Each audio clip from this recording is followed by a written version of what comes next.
저는 미국에서 경영학 석사학위를 취득하였고 여러분들에게 경제 관련 주식 관련에 대해서 말씀드리려 합니다. 오늘은 아카마이와 경쟁 관계에 있는 미국 사이버 보안업체 클라우드플레어에 대해서 한번 분석해 보겠습니다. 본론 들어가기 전에 요즘 제가 성장주들을 분석해드리고 있는데 그 이유는 제2의 테슬라 같은 기업을 찾기 위함이죠. 미래에 약 1-20년 후에 지금의 애플, 애마존, 아마존이 될 수 있는 기업을 찾기 위해서입니다. 4차 산업혁명 시대에는 트렌드가 지금하고는 다를 것이기 때문이죠. 그래서 우리 주주님들은 예전에 항상 강조했었던 우량주 위주로 투자를 하시고요. 현재 수익이 적자인데 미래의 성장을 기대해서 투자하는 성장주들은 자신의 포트폴리오에서 10%를 넘지 않는 수준으로 투자하는 것이 맞다고 생각합니다. 우리는 짧은 시간에 많은 수익을 올려야겠지만 반대로 또한 안정적으로 잃지 않는 투자를 해야 하기 때문입니다.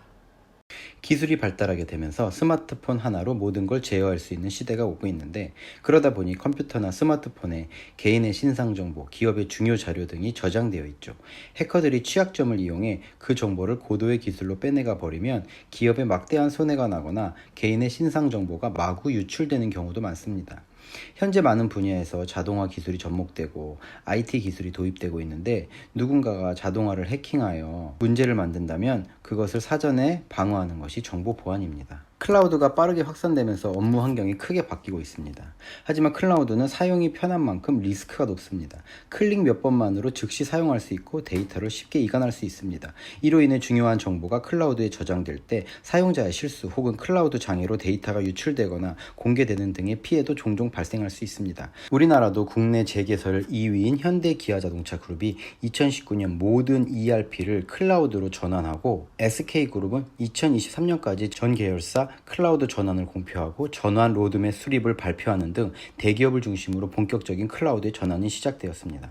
이렇듯 사회가 변하고 우리가 실생활에서 다루게 되는 데이터의 양이 기하급수적으로 늘어나면서 데이터 프라이버시, 사이버 시큐리티 회사들의 역할도 점점 중요해지고 있습니다. 2019년 들어서 미국 사이버 보안업체 스타트업들이 받은 투자 규모는 2019년 10월 기준 88억 달러에 이르며 이는 2017년 연간 받은 총 투자액의 규모를 넘어섭니다. 그 회사들 가운데 가장 최근에 뉴욕증권거래소에 상장된 회사가 클라우드플레어입니다.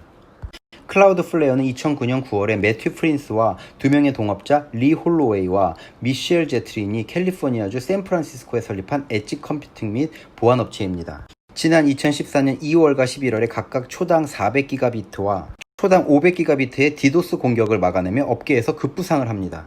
당시 그 사건들은 인터넷 업계의 가장 컸던 디도스 공격이었기 때문이죠. 동사는 2017년 기준 당시 이미 1200만 웹사이트에 DNS 서비스를 제공하고 매일 2만여의 신규 고객을 더하는 회사로 성장하게 됩니다.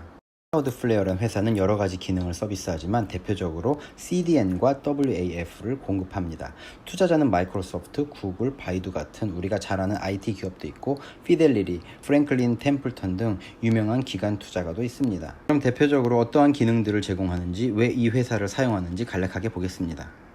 예를 들면 각 지역에서 미국 스포츠를 보고 싶어하는 사람들은 미국에 있는 서버를 접속하는 대신에 가장 가까운 클라우드플레어 DCN 서버로 접속해서 미국에 있는 스포츠의 컨텐츠를 보게 됩니다. 시청자 입장에서 근먼 미국까지 갔다 올 필요가 없으니 스피드가 향상되겠고요. 서버는 과부하가 아무래도 해소가 되는 동시에 그 서버가 사용하는 인터넷 라인의 과부하 역시 해소가 되는 결과를 가져오게 됩니다. 이것을 CDN, Content Delivery Network라고 합니다. 클라우드플레어는 이 CDN 분야에서 좋은 점유율을 보이고 있습니다. 그리고 한국 은행들이 많이 당했던 디도스 공격을 들어보셨나요?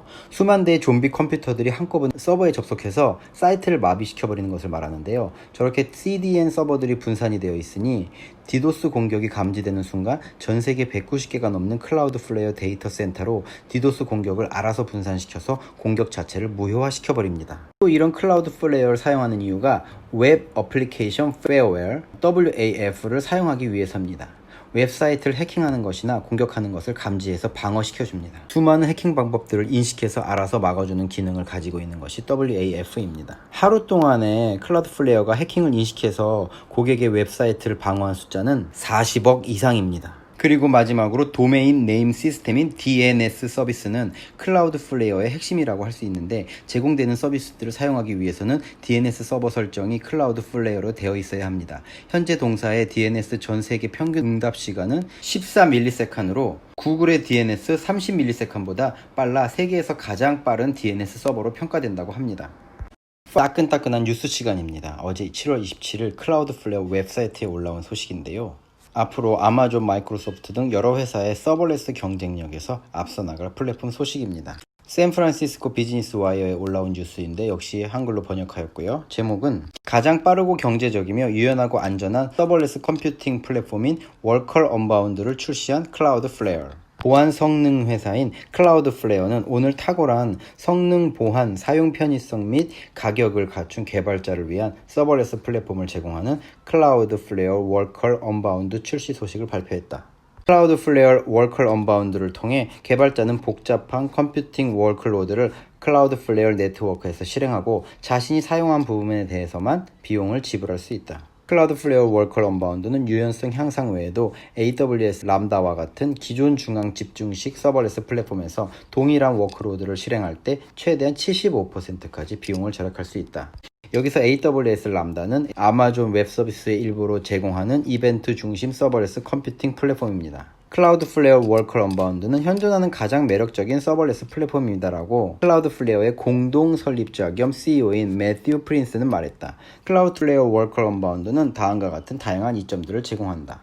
무제한. 개발자는 지나치게 제한적인 CPU 제약에 대해 묶이지 않고 무거운 월크로드를 실행할 수 있으며 사용하는 것에 대해서만 비용을 지불할 수 있다. 비용 효율적. 동일한 월크로드의 경우 AWS 람다보다 75% 저렴하고 마이크로소프트 애주라 펑션보다 24% 저렴하며 구글 클라우드 펑션보다 52% 저렴할 수 있다. 숨겨진 수수료가 없다. 전 세계적으로 빠른 속도. 월크로드는 100개 이상의 국가에서 200개 이상의 도시에 걸쳐 클라우드플레어 네트워크를 통해 실행되므로 전 세계 어디에서나 사용자의 평균 네트워크 지연 시간을 줄일 수 있다. 인스턴트 업데이트.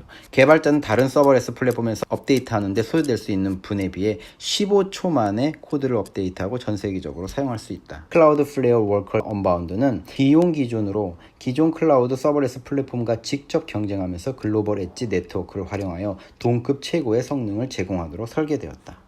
파이낸셜적인 부분을 보자면은 세일즈하고 마케팅 분야 쪽에서 꾸준하게 비용이 매출 대비 증가되는 것을 볼 수 있습니다. 여기서 토탈 레비뉴 매출을 보여줍니다. 2020년 Q1까지 나와 있는데 매년 59%, 44%, 49%식으로 매출 성장세가 큰 것을 볼 수 있습니다. 월가에서 유명한 투자자 중에 한 명인 켄 피셔는 회사한테 정말 중요한 것은 이윤이 아니라 매출이다라고 이야기합니다. 이윤은 얼마든지 조작이 가능하지만 R&D나 마케팅 돈을 줄인다든지 매출은 조작이 불가능하다고 이야기하고 이윤이 많이 남으면 남들이 다 주목합니다. 남들이 다 주목하는 기업의 주식을 사면 크게 수익을 내기 힘들고 적절한 이유로 외면받고 있는 기업 중에서 좋은 기업을 찾아내야지 큰 수익을 올릴 수 있다고 말합니다. 클라우드플레어는 2019년 9월 13일에 뉴욕 증권거래소 상장 당시 공모가를 주당 $15로 책정했으며 시장에서 3,500만 주를 통해 5억 2,500만 달러를 모금했습니다. 당시 시가총액은 44억 달러였고 첫날 주가는 18달러까지 치솟았습니다.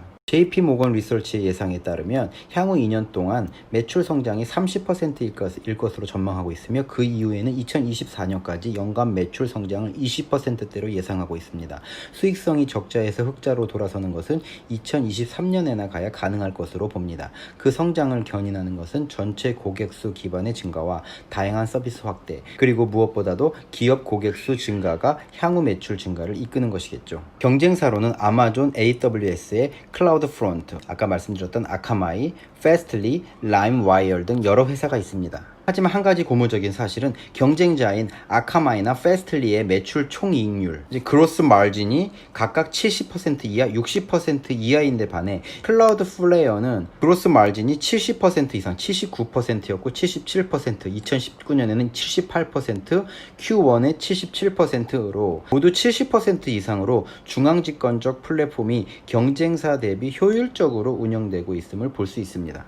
클라우드플레어는 2009년 11월에 펠리온 벤처 파트너스와 록펠러 재단의 벤처 캐피탈인 벤록 파트너스의 투자를 받은 것을 시작으로 지속적인 투자를 받았습니다. 클라우드플레어는 이어서 2019년 3월에 1억 5천만 달러의 투자를 받았는데 이때도 주주인 세 투자 회사가 투자를 했으며 피델리티 인베스트먼트, 마이크로소프트, 바이두, 퀄컴도 이때 주주가 됐습니다. 하지만 클라우드플레어는 여러 범죄 관련 사건과 연관이 있다는 뉴스가 알려지면서 곤란을 겪기도 했는데 지난 2017년 2007년에는 네오나치 웹사이트인 데일리 스토머가 클라우드플레어의 보안 서비스를 이용한다고 알려져 논란이 일기도 했습니다. 또한 2019년 초 텍사스주와 뉴질랜드 클라이스 처치가 발생한 총기 난사 사건의 범인들과 백인 우월자들이 즐겨 찾는 사이트인 A10이 클라우드플레어의 네트워크를 사용했다는 사실이 알려져서 구설수에 오르고 해당 사이트의 보안 서비스 지원을 중단합니다. 회사의 밸류에이션과 리스크 요인이 있는데, 첫 번째는 뭐 굳이 리스크 요인이라고 볼 수만은 없지만 긍정적인 요소도 있기 때문에,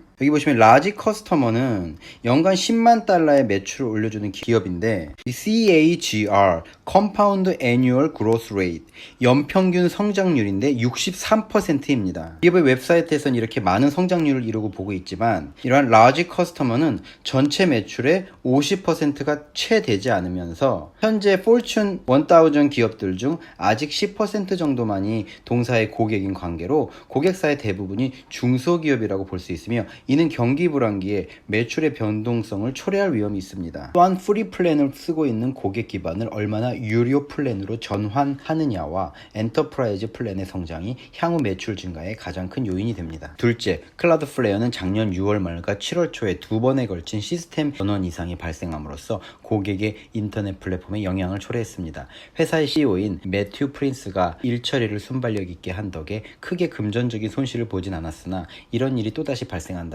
고객 기반을 잃게 되는 중요한 리스크 요인이 될 것입니다. 마지막으로 밸류에이션이 높은 클라우드 기술주들 뿐만 아니라 올해 신규 상장된 유니콘 기업들의 분기별 실적 향상이 시장 기대에 못 미치는 것 또한 클라우드플레어를 바라보는 시장의 시선을 좀 더 냉각시켰다고 봅니다. 결론적으로 이러한 시장의 우려를 불식시킬 만한 실적을 보여줄 때 클라우드플레어의 주가는 상향 재평가가 가능합니다. 결론적으로 현재 클라우드플레어의 밸류에이션은 회사가 수익이 나지 않는 관계로 주가 수익 비율 PER을 논하기보다는 아까 말씀드린 50%의 매년 50%에 이르는 하이 레비뉴 그로스, 50%에 이르는 매출과 77%에 이르는 그로스 마진, 장기적인 측면으로 지난 3월에 있었던 기존 주주들의 상장 후 6개월 락업이 풀렸음에도 주가는 영향을 받지 않고 부상에 향하고 있는 점들을 장점으로 보고 주가 흐름을 앞으로 예의주시할 필요가 있겠습니다. 결론을 말씀드리면, 미래의 기업들은 국내에서 공장을 짓기보다는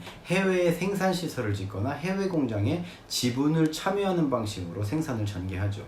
이런 진정한 세계화가 이루어지면서 기업의 전반적인 시스템, 중요 정보의 유통 등이 클라우드 기반의 정보 공유 시스템으로 전환되죠.